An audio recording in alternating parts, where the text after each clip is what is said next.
손흥민 선수가 남은 시즌 동안 달성할 수 있는 여러 가지 일들 중에서 유로파리그 우승도 있겠지만 개인적으로는 프리미어리그에서 10개의 골과 10개의 도움, 10-10을 기록할 수 있느냐, 이게 많은 분들의 관심사 중에 하나일 텐데, 일단 토트넘이 현재 7경기가 리그에서는 남아있는 상태고요. 31라운드까지 경기가 진행이 됐죠. 그리고 손흥민 선수는 현재 리그에서 7골과 9개의 도움을 기록하고 있습니다. 아무래도 이번 시즌은 득점보다 도움이 더 많은 시즌이고요. 남은 시즌 동안 7경기에서 3골과 1개의 도움을 기록해야 되는 상황이에요. 그리고 일정상으로 보면 사실 3골과 1개의 도움 정도는 손흥민 선수가 기록할 수 있는 상대들이 남아 있습니다. 남아있는 경기들을 보면 울버햄튼, 노팅엄 포레스트, 리버풀, 웨스트햄, 크리스탈 팰리스, 그리고 아스톤 빌라와 브라이튼이 남아있어요. 물론 강팀들이 꽤나 많이 남아있는 상태긴 하지만 하위권 팀이라고 볼 수 있는 크리스탈 팰리스라던가 웨스트햄, 그리고 울버햄튼, 이런 팀들 간의 경기에서는 충분히 손흥민 선수가 득점을 기록할 수 있는 그런 경기들이잖아요.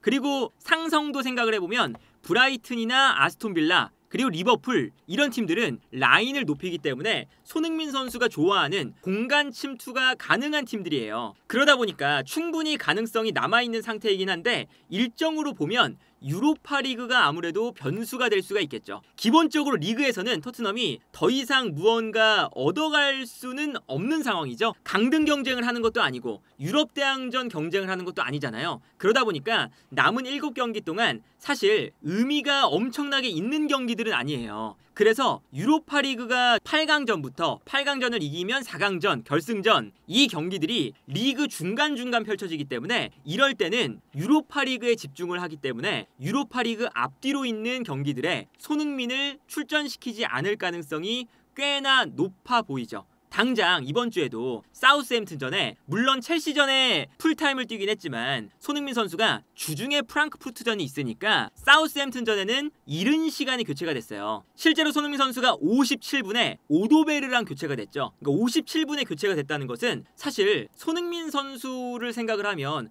굉장히 빨리 교체가 된 거잖아요. 최근에 이 중간에 알크마르전이 2번 있었는데 이 알크마르전을 기준으로 맨시티전에 교체 출전, 본머스전에도 교체 출전, 그리고 풀럼전에도 교체 출전이었거든요. 유로파리그 전후로는 선발로 나오지 못했었고요. 최근에는 첼시전에 풀타임을 뛰었지만 바로 프랑크푸르트전을 앞둔 사우스햄튼전에는 손흥민 선수가 또 빠른 시간에 교체가 됐습니다. 이런 걸 보면 유럽 대항전을 치르면서 앞뒤로 리그까지 치르기에는 체력적으로 부담이 있는 상태고요. 경기력에 대한 유지도 힘들고, 그런데 현재 토트넘은 리그가 사실상 이제 이룰 수 있는 것이 없다 보니까 토트넘은 주전 선수인 손흥민을 체력적으로 부담이 되는 경기들은 빼줄 필요가 있는 거거든요. 그래서 일정을 생각해보면 손흥민 선수가 이제 공격 포인트를 올릴 수 있을 만한 기회가 시간적으로 부족할 수가 있죠. 당장 주중에 있는 프랑크푸르트전을 치르고 울버햄튼전에 손흥민 선수가 선발로 안 나올 가능성이 높아요. 왜 그러냐면 아까 이 알크마르전이 끝나고 했었던 풀럼전처럼 손흥민 선수가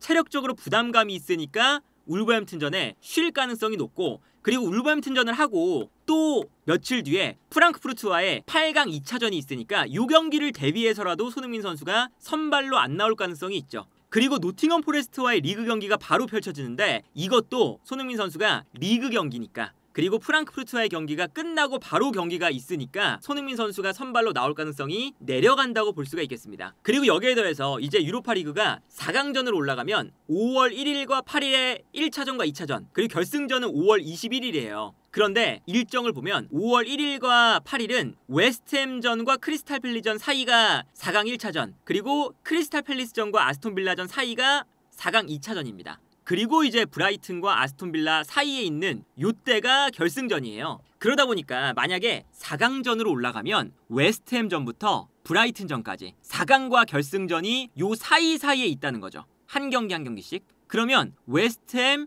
크리스탈 팰리스, 아스톤 빌라, 브라이튼, 요 경기들은 선발로 안 나올 가능성이 높은 경기입니다. 그리고 노팅엄 포레스트전도 프랑크푸르트전 이후니까 선발로 안 나온다고 말씀드렸잖아요. 그러면 지금 남아있는 경기들 중에서 유로파리그 8강전을 통과한다는 전제하에 하는 거지만 울버햄튼전 선발로 안 나오고, 노팅엄 포레스트전도 선발로 안 나오고, 리버풀전은 유로파리그가 없으니까 선발로 나오고, 4강전에 올라가면 웨스트햄, 크리스탈 팰리스, 아스톤 빌라전 아무래도 유로파리그 앞뒤로 있으니까 선발로 안 나오고, 브라이튼전을 만약에 결승전에 올라간다면 안 나올 수도 있는, 물론 이제 브라이튼전은 유로파리그 결승이 끝나고 하는 경기니까 선발로 나올 가능성이 꽤나 있죠. 그러다 보니까 손흥민 선수가 남은 7경기에서 선발로 나올 수 있는 경기는 마지막 라운드 브라이튼전, 그리고 중간에 있는 리버풀전, 유로파리그 결승에 간다는 전제하에는 요 경기들밖에 남지 않습니다. 물론 유로파리그에 떨어지면 이제 나머지 경기들을 손흥민이 선발로 나오니까 이제 텐텐을 기록할 수 있는 확률이 더 높아지겠지만요. 어쨌든 지금 유로파리그 일정을 생각하고 현재 토트넘이 리그를 그렇게 신경을 쓰지 않아도 된다는 그런 상황을 생각했을 때는 손흥민 선수의 출전 시간이 마지막에 그렇게 많지 않을 수도 있다라는 거고, 여기에 더해서 손흥민 선수가 이번 시즌에 리그에서 7골과 9개의 도움이 더 많잖아요. 그거는 전술적인 문제도 있는 건데, 손흥민 선수가 전술적으로도 측면에 약간 붙어있을 때가 많아요. 이게 이제 포스테코글루 감독의 전술적인 특징이잖아요. 어떤 거냐? 기본적으로는 상대가 내려가 있을 때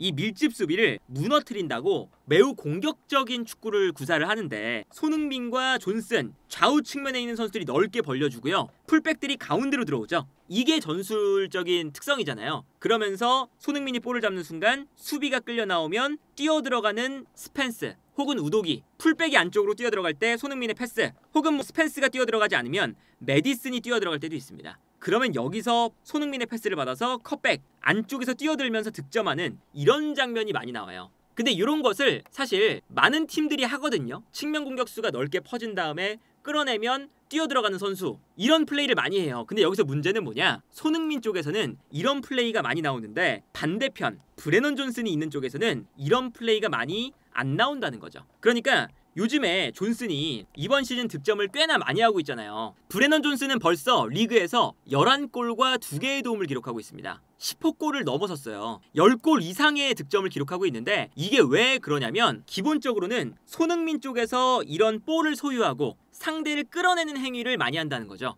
그래서 자연스럽게 예를 들어서 손흥민이 수비를 끌어냅니다. 그 다음에 뛰어들어가는 스펜스에게 패스, 그러면 수비가 또 끌려 들어가죠. 이때 솔랑키가 뛰어들어가면 또 수비가 끌려 들어가요. 그러면 반대편에 있었던 존슨이 공간으로 뛰어들어가면서 왼쪽에서 올라오는 크로스를 받아서 득점하는 이런 장면이 정말 많이 나옵니다. 그래서 실제로 이런 거잖아요. 손흥민이 왼쪽에서 볼을 잡아요. 물론 이거는 이제 손흥민 선수가 직접 볼을 몰고 들어가는 건데, 여기서 손흥민이 수비를 끌어당긴 다음에 본인이 직접 돌파를 합니다. 그리고 존슨은 반대편에 있어요. 근데 여기서 손흥민이 접고 들어가서 크로스를 올리는 순간 존슨이 이 안쪽으로 뛰어들어가는 거죠. 그래서 손흥민이 돌파를 한 이후에 컷백, 존슨의 득점. 다른 장면도 보면 이 장면도 손흥민이 측면으로 뛰어가면서 손흥민에게 패스가 넘어갑니다. 그리고 여기서 손흥민이 볼을 잡아서 볼을 쥐고 있으니까 아무래도 수비의 시선이 손흥민에게 쏠려 있어요. 이때 반대편에 존슨이 공간이 나고, 여기서 손흥민이 접고 들어와서 존슨에게 패스, 존슨이 손흥민에게 수비가 쏠려 있을 때 넓은 공간에서 슈팅할 수 있는 찬스가 나옵니다.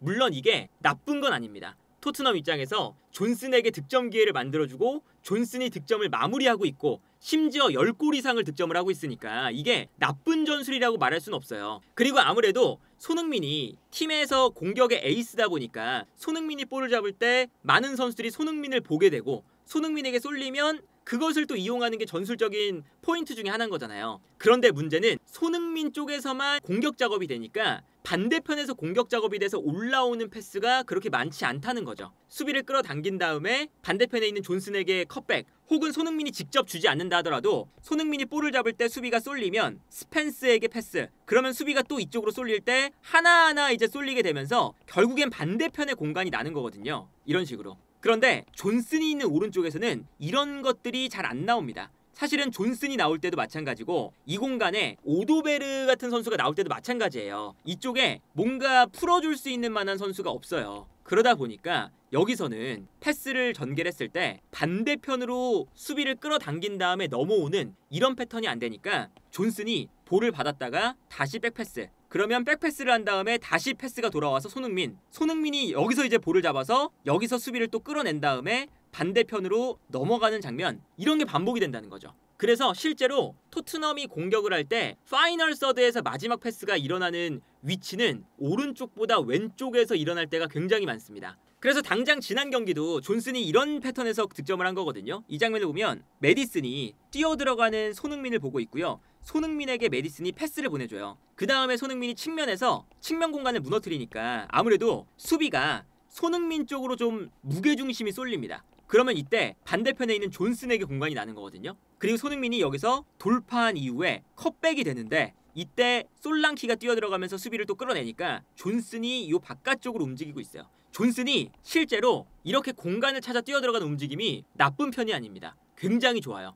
그래서 컷백이 들어올 때 솔랑키에게 수비가 쏠리니까 본인이 뛰어들어갈 수 있는 공간을 찾은 거거든요. 그래서 손흥민도 컷백을 존슨 쪽으로 해주고 여기서 존슨이 손흥민의 컷백을 받아서 결정적인 슈팅을 하죠. 물론 이제 수비에게 블락이 되는 장면이긴 했지만요. 다른 장면을 보면 이 장면도 결국에는 손흥민부터 시작이에요. 손흥민이 볼을 가지고 있을 때 스펜스가 뛰어가고 뛰어들어가는 스펜스에게 찔러줍니다. 그러면서 여기서 이제 수비가 무너지고 당연히 수비들이 이쪽으로 또 쏠릴 수밖에 없어요. 그러면 반대편에 있는 존슨에게 공간이 나는 거죠. 그래서 수비가 아까랑 거의 비슷하죠. 모두 쏠릴 때 그리고 또 솔랑키가 앞으로 뛰어가면서 수비수들을 앞으로 쏠리게끔 만들 때 존슨은 본인의 공간을 대각선으로 들어오면서 찾아 들어갑니다. 그 다음에 여기서 스펜스의 컷백, 여기서는 존슨이 마무리하는 장면. 이런 걸 보면 왼쪽에서는 이런 패턴을 통해서 득점이 실제로 많이 나오고요. 긍정적인 장면들이 꽤나 창출이 많이 됩니다. 근데 오른쪽에서는 이런 플레이가 많이 안 나와요. 그러다 보니까 이번 시즌에 손흥민도 득점할 기회보다 이렇게 왼쪽에서 공격이 시작돼서 오른쪽에서 마무리가 되니까 어시스트를 할 기회가 아무래도 비교적 더 많을 수밖에 없다는 거죠. 그리고 여기에 더해서 이제 아쉬운 선수는 이렇게 되면 쿨루셉스키라고 할 수가 있겠습니다. 쿨루셉스키가 특히나 이번 시즌에 오른쪽 측면 공격수로도 나왔지만 공격형 미드필더로도 나왔고요. 그리고 공격형 미드필더로 나오지 않을 때는 메디슨이 왼쪽,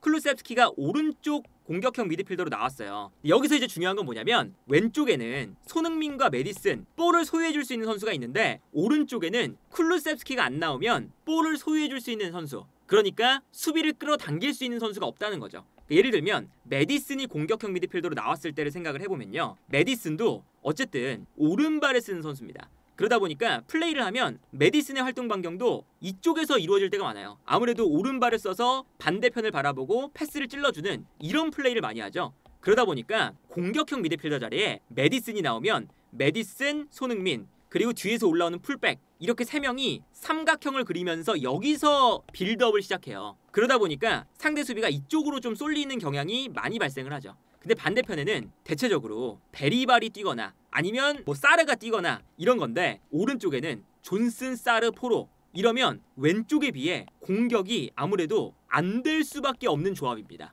그래서 시즌 초반에는 메디슨의 반대편 쪽에 쿨루셉스키를 뒀죠. 균형이 좀 맞도록. 그러면 왼쪽에서도 공격이 되고 오른쪽에서도 공격이 되니까 이런 식으로 놨었고, 어쩔 때는 메디슨이 부상으로 못 나올 땐 쿨루셉스키가 나왔잖아요. 이때 오히려 쿨루셉스키는 왼발을 쓰니까 왼쪽으로 움직여요. 그래서 포로키, 존슨 삼각형을 만듭니다. 그러면 수비가 이쪽으로 쏠리니까 이때는 그래도 손흥민 선수 쪽에 어느 정도 공간이 나게 되는 장면이 실제로 나오거든요. 그래서 공격형 미드필더 자리에 쿨루셉스키가 최근에 또 부상을 당해서 온전한 폼이 아니고 후반기에 못 나올 가능성이 꽤나 있다라는 것이 손흥민 선수가 득점할 수 있는 기회가 줄어드는 면도 여기에 또 있습니다. 쿨루셉스키가 반대편에서 볼을 잡아서 넘겨줄 텐데 그런 역할을 할 수 있는 선수가 지금 토트넘의 오른쪽 라인은 없다라는 거죠. 그래서 실제로 메디슨이 공격형 미드필더로 나올 때와 쿨루셉스키가 공격형 미드필더로 나올 때를 비교해보면 예를 들면 이런 겁니다. 이게 지난 경기인데 메디슨이 손흥민 쪽으로 움직여요. 손흥민이 있고 올라오는 스펜스가 있습니다.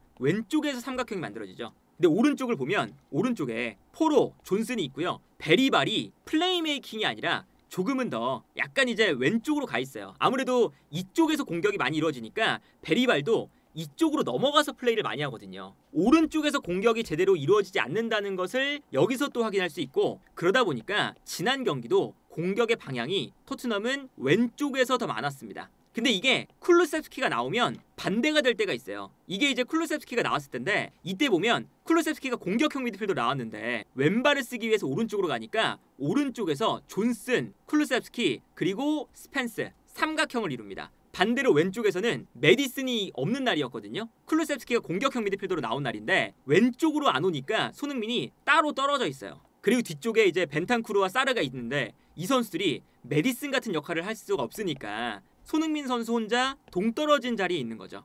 그래서 손흥민에게 오히려 반대편으로 넘어오는 크로스가 오기도 합니다. 그래서 이때 당시에 볼 전개 비율을 보면 오른쪽이 41%예요. 확실히 쿨루셉스키가 나오냐 메디슨이 나오냐에 따라서 이제 공격의 방향성이 많이 달라지는 게 눈에 보이는 건데, 그래서 예를 들면 메디슨이 나올 때는 왼쪽으로 가니까 메디슨이 왼쪽으로 빠지면 중앙 미드필더에 있는 두 명의 선수 중에 오른쪽에 있는 선수가 비교적 올라오는 빈도가 높아요. 그래서 중앙 미드필더를 2명 둔다 하더라도 왼쪽에는 수비형 미드필더인 벤탄쿠르나 비수마, 오른쪽에는 사르나 베리바를 두죠. 그래서 메디슨이 왼쪽으로 움직이면 베리발이 올라오는 이런 형태고, 반대로 쿨루셉스키가 나오면 또 달라집니다. 쿨루셉스키가 오른쪽으로 움직이니까 벤탄쿠르와 베리발의 자리를 바꿔요. 그래서 뭐 베리발이 나오든 사르가 나오든 이럴 때는 쿨루셉스키가 오른쪽으로 움직이면 수비형 미드필더의 자리는 오른쪽 미드필더, 왼쪽에는 올라갈 수 있는 베리발이나 사르가 위치하는 거죠. 그러니까 이런 식으로 포스테콜루 감독도 쿨루셉스키가 나올 때와 메디슨이 나올 때의 차이를 분명하게 알고 있는 상황인데, 어쨌든 이러한 조합적인 측면도 생각을 해보면 쿨루셉스키가 현재 부상으로 못 나오고 있는 상황에서 자연스럽게 손흥민에게 넘어가는 패스가 부족해지고 있다. 이 장면을 보면 쿨루셉스키가 오른쪽에서 볼을 잡은 다음에 가운데로 들어오고 있고요. 이때 쿨루셉스키에게 아무래도 수비가 좀 쏠려 있어요. 그리고 반대편에 손흥민이 달려나가고 있죠. 손흥민 선수에게 넓은 공간이 만들어지고 있습니다. 이래서 쿨루셉스키가 접고 들어온 다음에 뛰어나가는 손흥민 쪽으로 패스를 보내주면서 넓은 공간에서 손흥민 선수가 뛰어갈 수 있는, 아무래도 오른쪽 공간에는 수비가 조금 더 많이 배치가 되어 있는 걸 볼 수가 있죠. 이런 현상이 나타나는 건데, 이런 것도 지금 쿨루셉스키가 못 나오니까 아무래도 손흥민 선수가 득점할 수 있는 기회가 좌우 밸런스가 좀 안 맞는다. 손흥민 쪽에선 공격이 되는데 오른쪽에선 공격을 풀어나가는 게 안 되니까 계속 손흥민은 크로스를 올리는 쪽, 오른쪽은 마무리를 짓는 쪽, 이렇게 좀 획일화가 되어 있다 보니까 아무래도 오른쪽에서 올라오는 크로스를 남은 시즌 동안 기대하기가 좀 많이 힘들 수도 있다. 그렇다면 손흥민 선수가 이제 어시스트는 10개가 가능할 것 같은데 득점 3개가 과연 이 남은 기간 동안 가능할까? 7경기 동안. 그리고 실제로 손흥민 선수가 최근에 필드골이 많이 없어요. 필드골이 마지막으로 나왔던 건 리그에서는 아스날전 1월 16일 21라운드고요. 그리고 마지막 필드골을 토트넘에서 넣었던 건 1월 24일 호펜하임전입니다. 토트넘에서는 14경기 동안 현재 필드골이 없어요. 중간에 뭐 본머스전 페널티킥 골이 있었는데 이 골을 제외하면 득점 자체가 없는 상황이거든요. 필드골은 아예 없고, 이제 이런 걸 보면 오픈 플레이 상황에서 손흥민에게 슈팅을 할 수 있는 그런 찬스가 안 나오다 보니까 뭔가 득점에 관해서 텐텐을 채우기가 어시스트보다 더 어려울 것 같다는 생각이 드네요.